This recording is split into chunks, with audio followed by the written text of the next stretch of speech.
Samedi 17 octobre 2015 à Cardiff, les Bleus, pourtant en rouge ce soir-là, sont abattus. Au sol, le regard vide, les mains sur les hanches, les joueurs semblent sortis de l'enfer. L'enfer, ce sont les All Blacks, la fameuse équipe de rugby de la Nouvelle-Zélande. Ce soir-là, la marche était trop haute pour les Français, qui ont encaissé le plus gros score d'un match éliminatoire de Coupe du Monde. Allez, installe-toi confortablement dans ton canapé, If We Speak te raconte cette épopée. Cette débâcle était tout sauf une surprise. La sélection néo-zélandaise, iconique de son sport, était carrément injouable. Triple championne du monde, jamais une sélection n'a été aussi dominante, un règne sans partage qui dure depuis des années. Et si c'est une référence dans le monde de l'Ovalie, c'est bien parce que l'équipe néo-zélandaise impressionne par sa maîtrise du jeu, sa technique, sa forme physique et son adresse. D'ailleurs, les All Blacks ne portent pas ce surnom pour rien. Ils arborent un maillot noir depuis 1893, incarnant le deuil de leur adversaire tombé au combat. Leur emblème, la fougère argentée, apparaît également sur le maillot. Aussi appelée Ponga ou Kaponga en maori, elle est l'un des symboles du pays. Ce maillot si convoité, de nombreuses légendes l'ont porté, battant tous les records. C'est tout simplement l'équipe nationale la plus performante de l'histoire du rugby. Aucune équipe ne présente un bilan positif face à la Nouvelle-Zélande. Certaines nations ne l'ont même jamais battue, comme l'Italie, l'Écosse ou encore les Fidji, pour en citer que quelques-unes.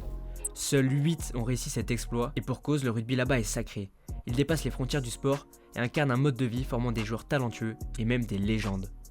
Jonah Lomu, Dan Carter, Richie Mako et j'en passe cumulent des titres de joueur de l'année et même pour certains une entrée dans le Rugby Hall of Fame.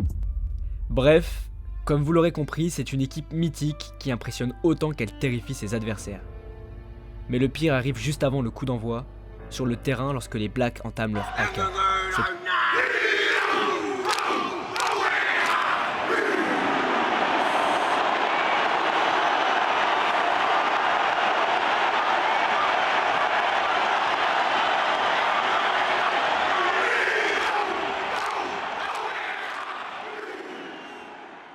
Leur haka, cette danse rituelle et guerrière maori face à leur adversaire déjà sous pression.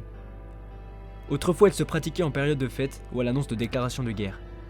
Le haka permettait aux tribus de se jaucher. Et depuis 1905, les All Blacks le pratiquent systématiquement au début de chaque match. Souvent mené par un joueur d'origine maori, il existe plusieurs versions tout aussi impressionnantes.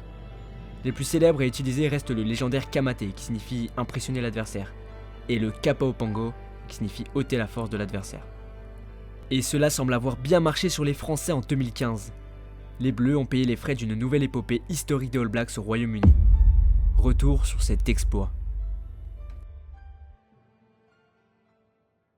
Les All Blacks héritent de la poule C, composée des Argentins, des Géorgiens, de la Namibie et du Tonga.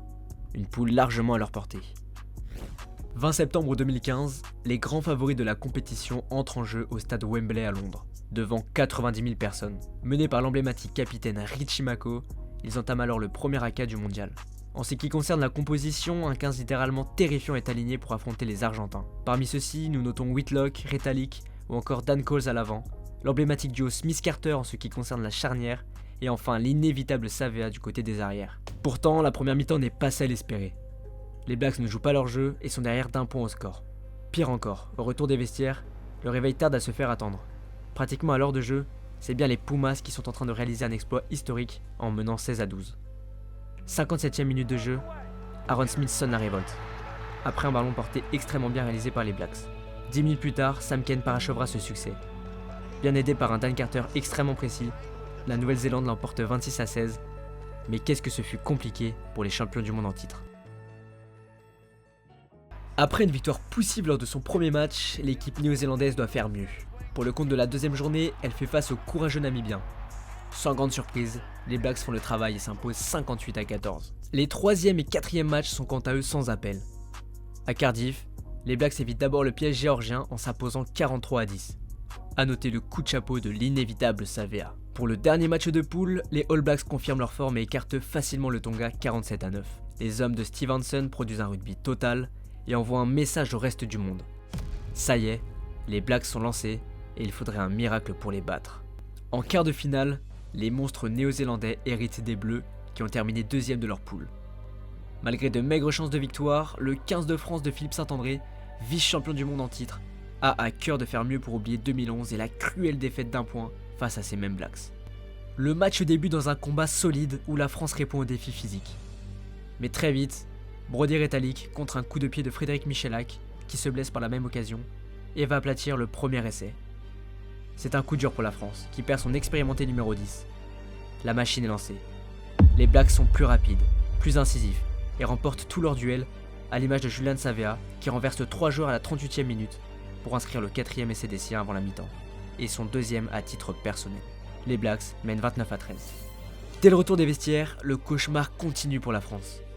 Pris de vitesse, les Bleus se mettent à la faute. Louis Picamol, auteur de l'unique essai bleu, est sanctionné d'un carton jaune à la 47e minute. En supériorité numérique, les Néo-Zélandais continuent leur rouleau compresseur et inscrivent 4 essais supplémentaires. La sirène retentit et les Bleus s'empressent de botter en touche pour stopper leur supplice. Totalement impuissants, ils n'auront pas marqué un point en seconde mi-temps. L'humiliation est totale. Les All Blacks donnent alors rendez-vous à leur bête noire, l'Afrique du Sud, pour une place en finale. Après leur grosse performance, les All Blacks semblent invincibles. Mais attention, il se dresse devant eux un autre monument du rugby mondial, l'Afrique du Sud, double championne du monde à l'époque. Depuis la professionnalisation du rugby, les Sud-Africains apparaissent comme le principal rival des Blacks. En 1995, pour leur première participation à une Coupe du Monde, ils battent justement cette équipe de Nouvelle-Zélande en finale sur un drop historique. Et en 99, ils récidivent pour obtenir la 3e place du mondial. Alors en ce 24 octobre 2015, c'est dans une atmosphère électrique et pesante à Twickenham que cette rivalité unique dans le monde du rugby atteindra son apogée. L'enjeu est énorme, devenir la première nation à être triple championne du monde. L'équipe d'Hansen fait donc face aux Sud-Africains portés par des joueurs que l'on connaît bien, Etzebeth, Malherbe ou encore Pollard. Les All Blacks lancent parfaitement le match en inscrivant le premier essai grâce à un beau mouvement conclu par Kaino. Mais cela ne suffit pas. Dans un match extrêmement disputé, c'est bien les solides Sud-Africains qui mènent à la pause. Les hommes en vert sont plus que réalistes, et Pollard, auteur de 4 pénalités, en est l'acteur principal. Au retour de la pause, Dan Carter fait parler son talent et réussit un drop de 25 mètres. Quelques minutes plus tard, le match bascule. Maanoulou fixe parfaitement la défense adverse pour offrir l'essai à Beauden Barrett. Les Blacks mènent de 7 points et entrevoient la finale, d'autant plus que les Sud-Africains se retrouvent à 14 après le carton jaune d'Abana. L'écart se resserre, et à 11 minutes de la fin du match, les coéquipiers de Carter n'ont plus que 2 points d'avance. 11 minutes qui paraissent interminables, mais durant lesquelles les Blacks ne failleront pas. Grâce à une défense hors du commun, ils n'auront même pas concédé d'essai. Au terme d'un match plus que serré, les Blacks gagnent la bataille et entretiennent le rêve d'un 2e sacre consécutif. Mais la guerre n'est pas pour autant remportée. Pour la finale, ils se dressent devant eux une autre grande nation du rugby mondial, l'Australie. Les Springboks, tombeurs de l'Argentine, ont également 2 Coupes du Monde à leur palmarès. Comme la Nouvelle-Zélande et l'Afrique du Sud en demi-finale, l'objectif est là, devenir la nation la plus titrée de l'histoire du rugby. Autre histoire de vengeance, lors de la dernière édition en 2011, les Australiens avaient vu leur rêve stoppé net en demi-finale, défait par ces mêmes All Blacks.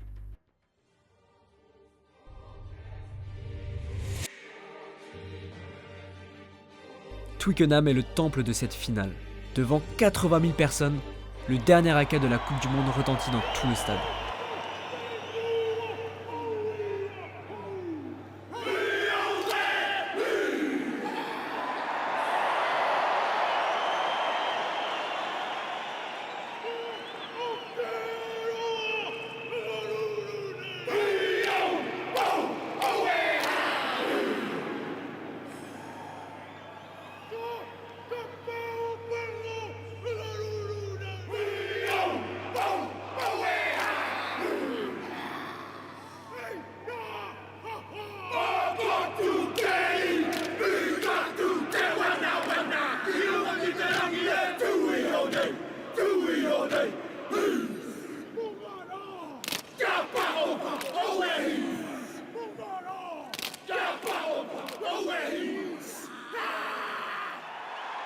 La première mi-temps est sans appel.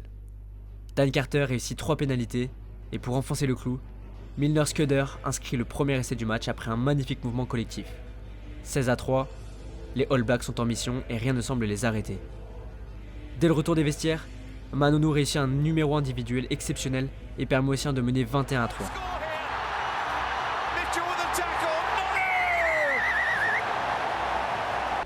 Les Australiens semblent débordés, mais on connaît tous leur abnégation. Ils ne lâchent pas. Les All Blacks se mettent à la faute et Ben Smith finit par prendre un jaune.